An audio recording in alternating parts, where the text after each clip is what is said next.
Boa noite, irmãos. A graça e a paz. Sejam todos bem-vindos a mais um culto de quarta-feira, um culto de oração, culto que é realizado todas as quartas-feiras. E como a gente falou, né, desde o comecinho do mês, o mês de agosto é o mês da juventude, né? E durante esse mês nós estaremos responsáveis pela condução dos cultos, das mensagens, dos trabalhos. Então, seja bem-vindo, que você possa se sentir à vontade. Se você não é inscrito no nosso canal, se inscreva no canal da nossa igreja, fique por dentro das mensagens, das programações, de tudo que acontece no dia a dia da nossa igreja.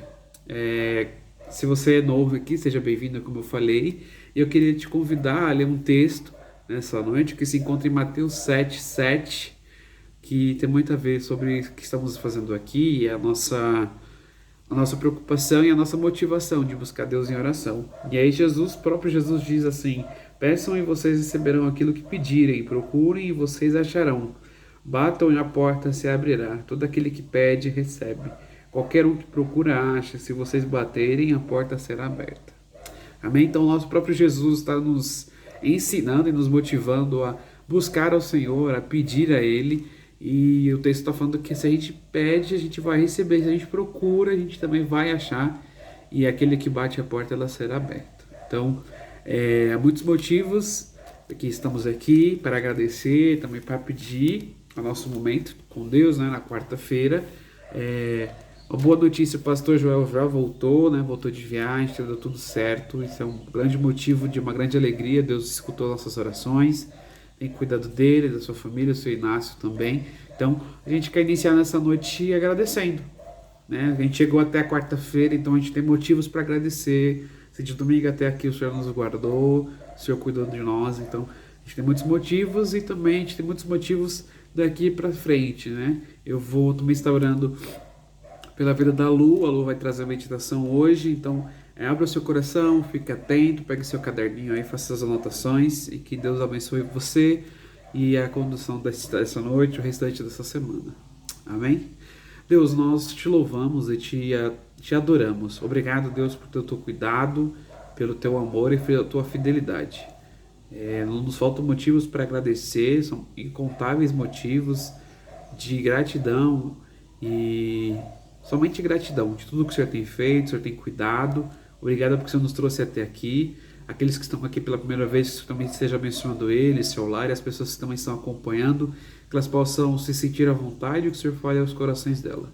Te agradecemos pela vida da Lu, continue abençoando o seu lar, abençoando sua casa, abençoe também a sua gestação e que nessa noite ela possa falar o que o Senhor tem para falar aos nossos corações. Obrigado e desejo que o Senhor continue nos abençoando e cuidando de nós do recorrer dessa semana. Obrigado porque o Senhor trouxe o pastor Joel, tem cuidado da vida do Senhor Inácio, nosso irmão em Cristo. Obrigado, Deus, porque nós somos a igreja e assim podemos cuidar e pedir ao Senhor pelos nossos. Obrigado porque o Senhor tem cuidado de tudo. Nós te louvamos e adoramos o teu nome. Amém. Então, como eu falei, fiquem agora com a Lu. A Lu vai fazer a condução do nosso estudo dessa noite. Fique atento aí, Deus te abençoe. E se você está sem saber o que está acontecendo, quer saber mais coisas sobre o que está acontecendo, sobre as programações dessa semana, as programações desse mês, siga a gente nas redes sociais, então @oficialpib do Parque. Também o nosso WhatsApp está na descrição desse vídeo, você pode mandar mensagem, conhecer um pouco mais da nossa igreja, um pouco mais dos nossos ministérios, tá bom? Uma ótima noite, Deus nos abençoe. Olá, saúdo a todos com a paz do nosso Senhor Jesus Cristo. Espero que essa mensagem encontre todos bem. Quero iniciar essa nossa conversa de hoje com uma oração, mas antes de mais nada quero agradecer ao convite à juventude da igreja. Estamos aí comemorando o mês da juventude e quero agradecer a confiança, a oportunidade de participar e espero que essa mensagem possa alcançar os nossos corações. Oremos. Senhor, obrigada pela oportunidade, Pai, de fazer parte desse grupo que tem se dedicado tanto a levar a Tua palavra, Pai.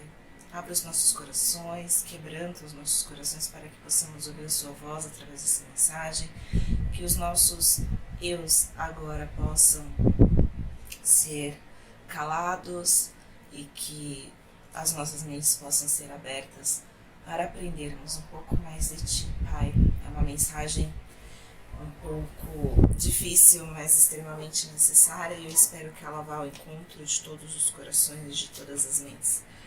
Que o Senhor possa usar, né, esse instrumento que está aqui disposto para levar a sua mensagem a todos que precisam ouvi-la. Nós oramos em nome de Jesus. Amém. Hoje nós vamos falar sobre um tema muito importante, pouco falado, talvez entre as nossas igrejas, mas que precisa ser resgatado, precisa ser restaurado e precisa ser refletido entre nós. Nós vamos falar um pouco sobre a idolatria, né? E o texto que nós vamos meditar para conversarmos sobre esse assunto encontra-se em Juízes, capítulo 17, capítulo 18. São 2 capítulos um pouco extensos, então eu peço que vocês possam ter em mãos as suas Bíblias e que vocês possam gastar um tempo, investir um tempo na leitura desses 2 textos. Eu vou tentar aqui resumir, simplificar um pouco para a gente poder ganhar tempo, mas vale muito a pena e eu recomendo a leitura dos 2 capítulos, ok? E eu vou então resumir um pouco esses capítulos para a gente ganhar tempo e entrarmos, aprofundarmos na questão que é trazida dentro desse tema, que é a questão da idolatria. Então nós vemos o capítulo 17, ele começa contando uma história de uma mãe que havia perdido uma determinada quantidade de prata e ela estava amaldiçoando. Na verdade ela não havia perdido, ela havia sido roubada dessa quantidade de prata e ela estava amaldiçoando os ladrões que fizeram isso, que tiraram essa prata dela. E na medida que essas maldições eram lançadas e que ela acrescentava maldição em cima de maldição, seu filho, chamado Mica, que havia roubado sua mãe, ou seja, que estava, né, em posse dessa prata, ele decide confessar que ele havia roubado ela e que estava com esse bem dela. E aí nós já sentimos o primeiro aspecto da idolatria, porque quando ele confessa, então ele diz para ela que ele havia roubado a prata, que a prata estava com ele. E ao invés dela ter uma atitude que normalmente nós como mães, nós como pais temos, de repreender, admoestar, disciplinar, corrigir, ela abençoa o filho. Então ele havia roubado a prata dela, mentido para ela, escondido dela esse fato.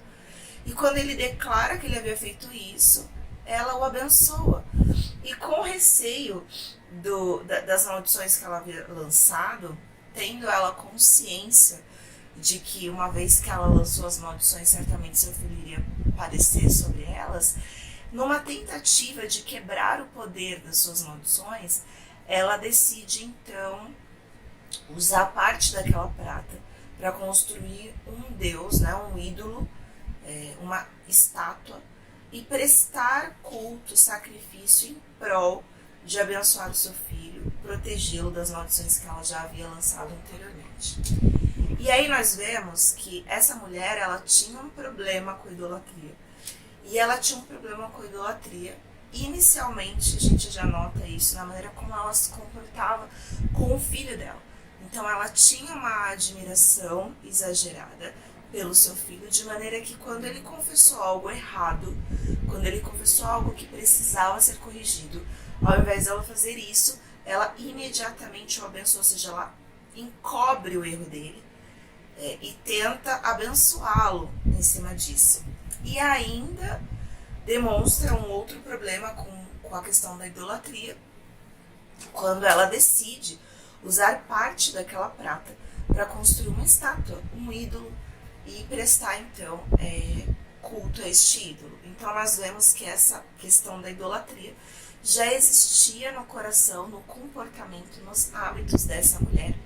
E agora ela manda então fazer essa estátua e seu filho Mica tem acesso a essa estátua e leva para sua casa, onde ele já tinha uma espécie de um santuário, uma espécie de um altar, onde ele já tinha também hábitos de idolatria, onde ele já tinha outras estátuas, onde ele já prestava culto a outros deuses, e ele unifica a esse santuário, essa estátua nova que a sua mãe mandou fazer com a prata.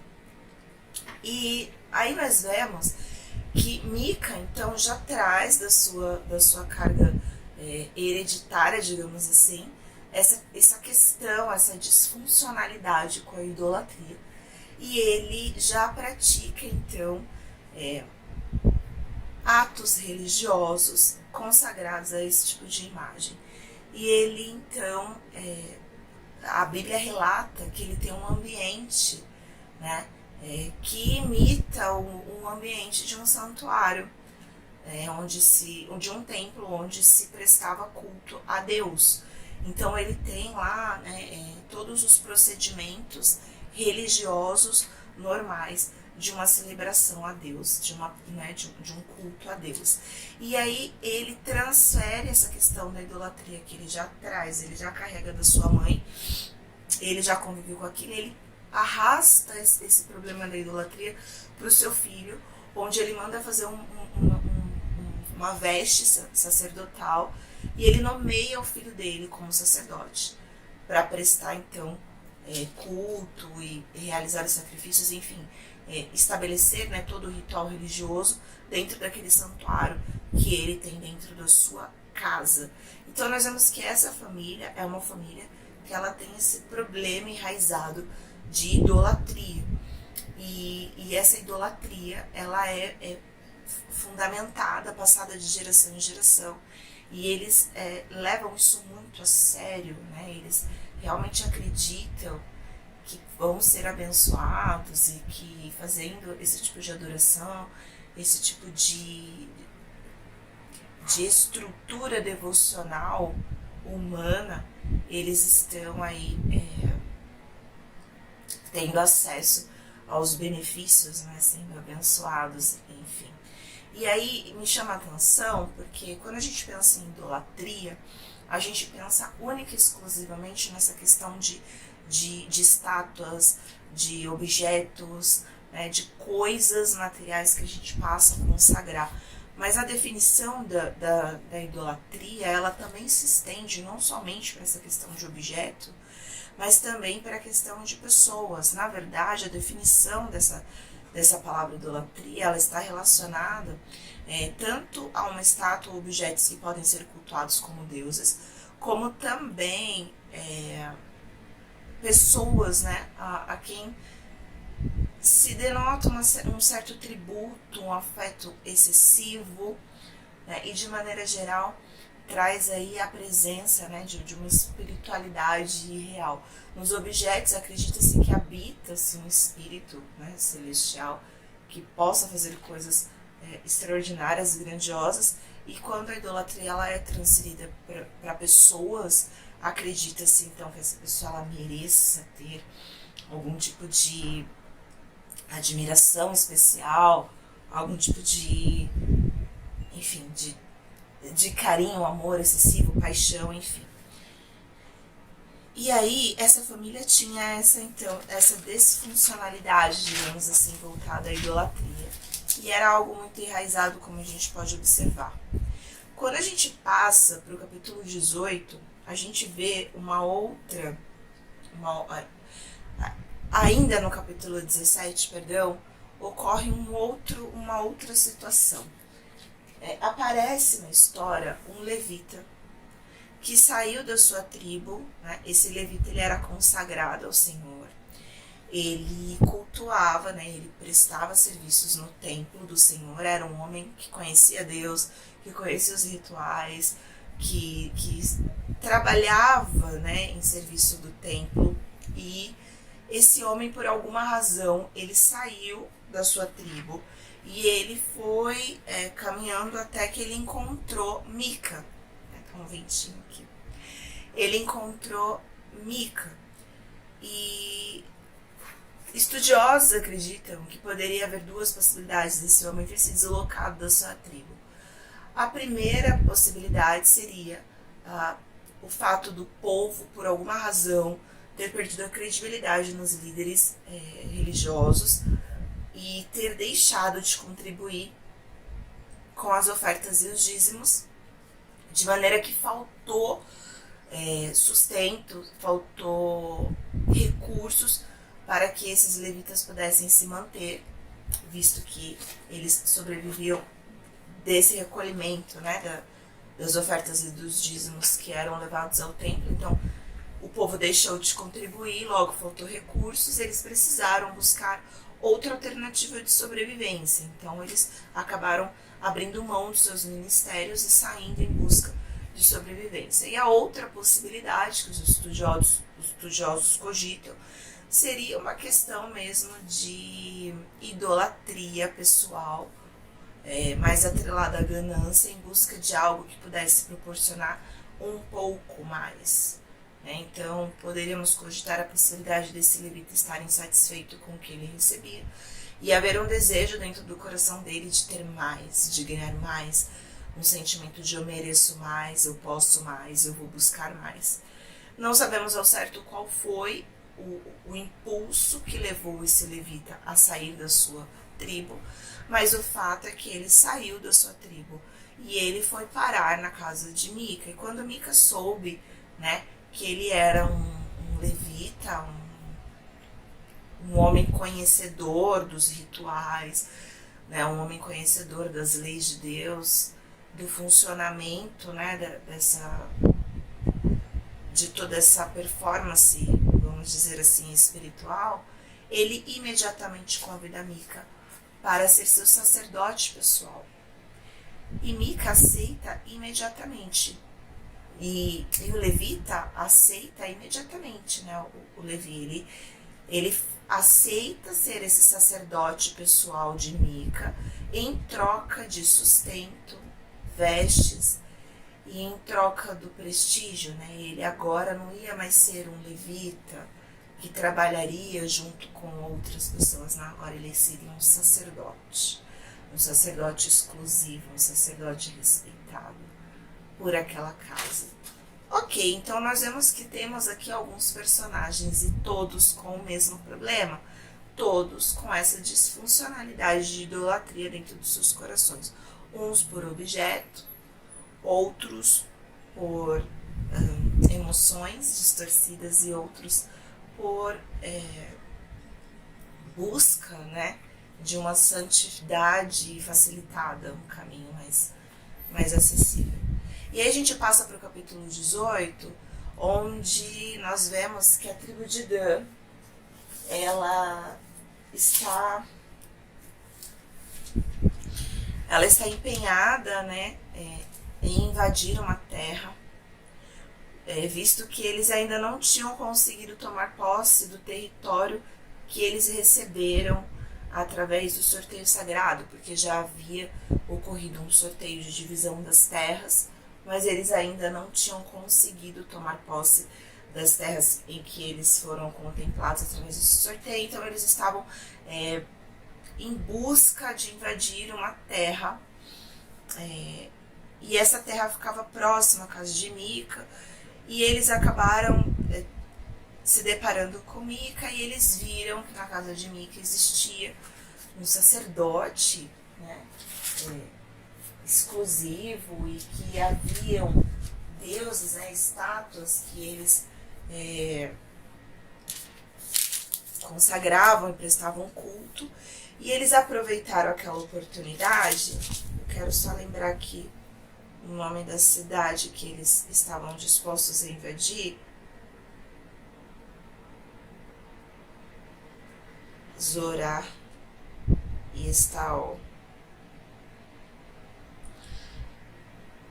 E aí eles estavam nesse processo de invasão desse território de Zorá, que era um território distante, onde as pessoas viviam em paz, em harmonia, né? Não tinham preocupações com nada, não tinham contato com outros povos, enfim, era uma terra boa, abundante, que a paz fluía e tudo mais.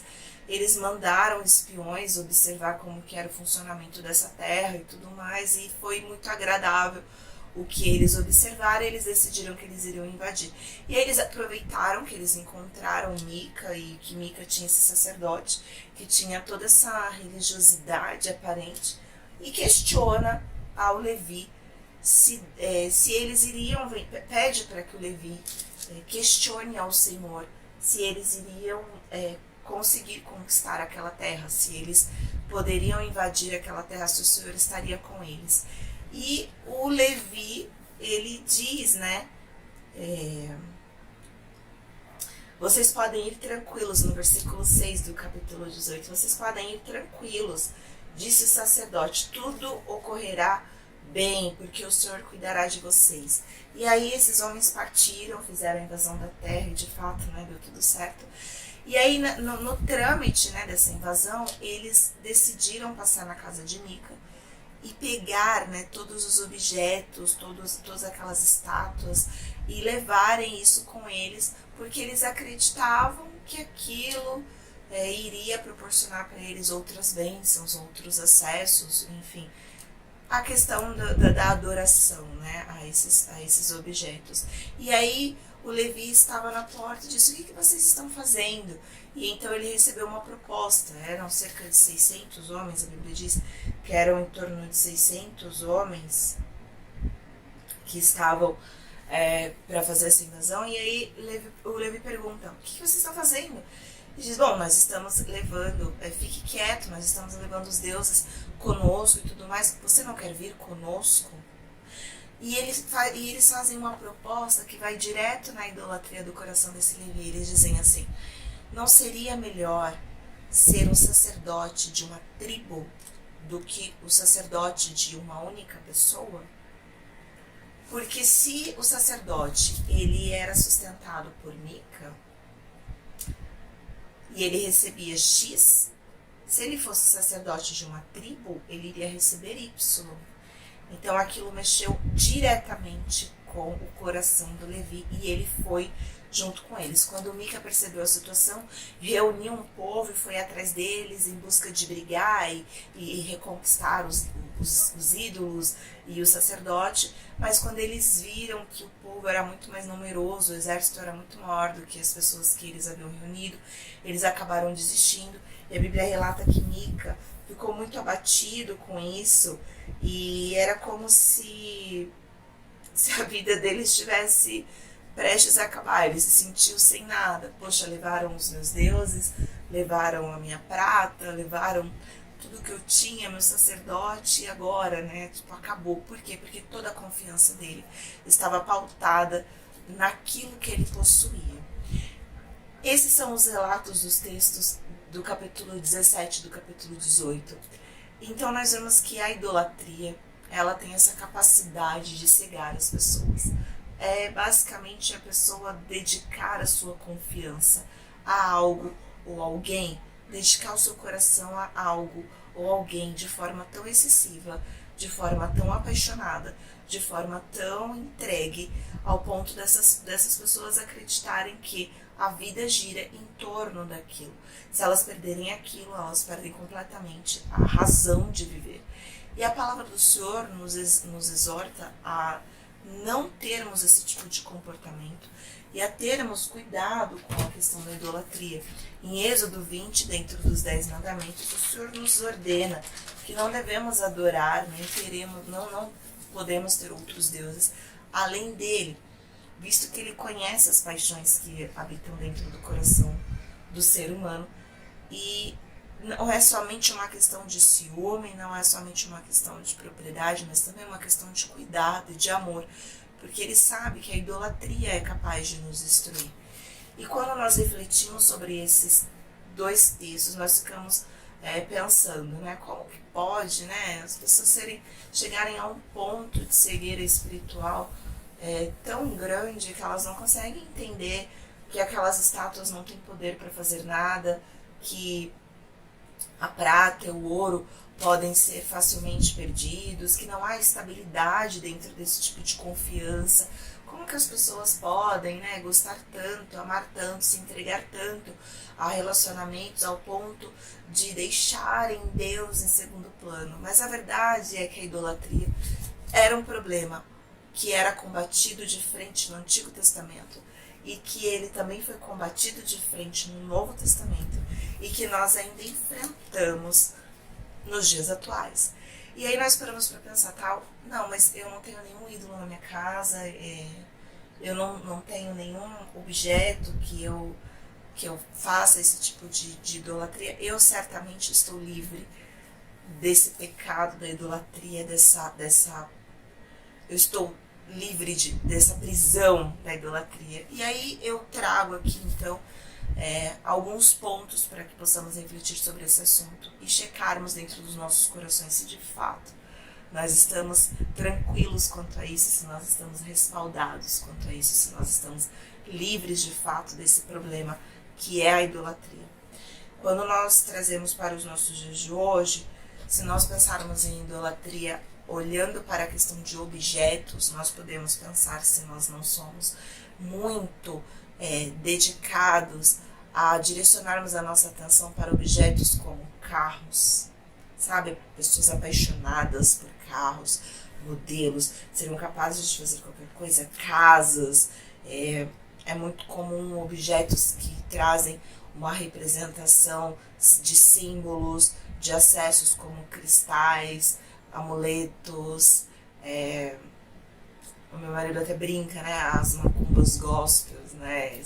Aqueles rituais que a gente acaba dizendo, fulano olhou para cicrano, nossa, um mal olhado, a gente precisa fazer um banho de alguma coisa para tirar. Será que nós não temos trazido de forma sutil para dentro das nossas vidas hábitos de idolatria que estão maquiados, atualizados, um pouco mais agradáveis aos nossos olhos, mas que não deixam de desagradar a Deus e não deixam de ser contra os mandamentos que nós devemos preservar e seguir?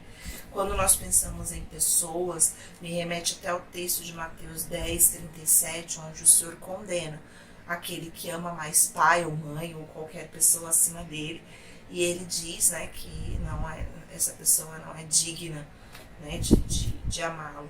E aí a gente vê muitas mães que são alucinadas, apaixonadas, enlouquecidas por seus filhos, mulheres que são alucinadas por seus maridos, enfim, mães, né, namorados, amigos, de maneira geral, relacionamentos destrutivos que as pessoas abrem mão de tudo e de todos em prol daquela pessoa. Isso traz um alerta de presença de idolatria que precisa ser combatida, né? Nem sempre a gente dá nome correto aos problemas, mas a gente precisa encarar isso de forma franca, que trata-se de uma disfunção idólatra.